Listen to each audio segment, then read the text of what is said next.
When we're feeling well in our minds, we hardly notice that we might be harbouring in ourselves anything as formal or as dramatic sounding as reasons to live. We simply assume that we like life itself and that it must be natural and inevitable to do so.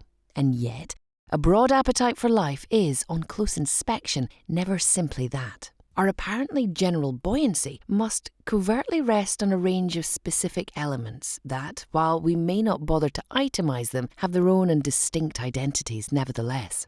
It's only when a crisis hits and our mood starts to drop that we may for the first time start to feel, with acute sorrow, what these reasons to live might have been all along. It's as we lose our reasons that we understand them with uncommon clarity. We realise why we have for years bothered to rise out of bed with energy and relative good humour, put up with inconveniences, struggled to get ourselves across to others, and looked forward to tomorrow, and wonder in dismay how we will from now on ever have the will and courage to continue. Our engagement with life might have been bound up with the enjoyment of work or of reputation, the companionship of a child or of a friend, the agility of our bodies or the creativity of our minds. Denied such advantages, we don't merely miss out on an aspect of life. The whole of it loses its purpose.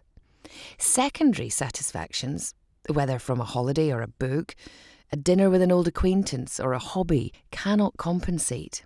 The hedonic scaffolding of our lives disintegrates.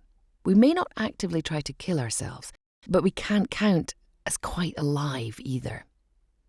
We're going through the motions, living corpses, following a script drained of meaning.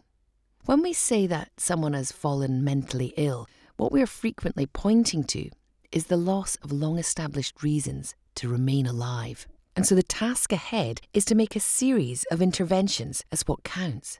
We may need to forgive ourselves for a fearsome degree of idiocy, give up on a need to feel exceptional, surrender worldly ambitions, and cease once and for all to imagine that our minds could be as logical or as reliable as we had hoped. We may continue to live simply because every human deserves understanding and because we are trying our best in the only way we know how. If there is any advantage in going through a mental crisis of the worst kind, it is that, on the other side of it, we will have ended up choosing life rather than merely assuming it to be the unremarkable norm. We, the ones who have crawled back from the darkness, may be disadvantaged in 100 ways, but at least we will have had to find, rather than assumed or inherited, some reasons why we are here. Every day we continue will be a day earned back from death, and our satisfactions will be all the more intense, and our gratitude more profound for having been consciously arrived at. The challenge from the present sickness can be mapped out in its essential form. One day to reach a small but robust and persuasive list of reasons to continue to be. Self-Knowledge is a new essay book that takes us on a journey into our deepest, most elusive selves and arms us with a set of tools to understand our characters properly.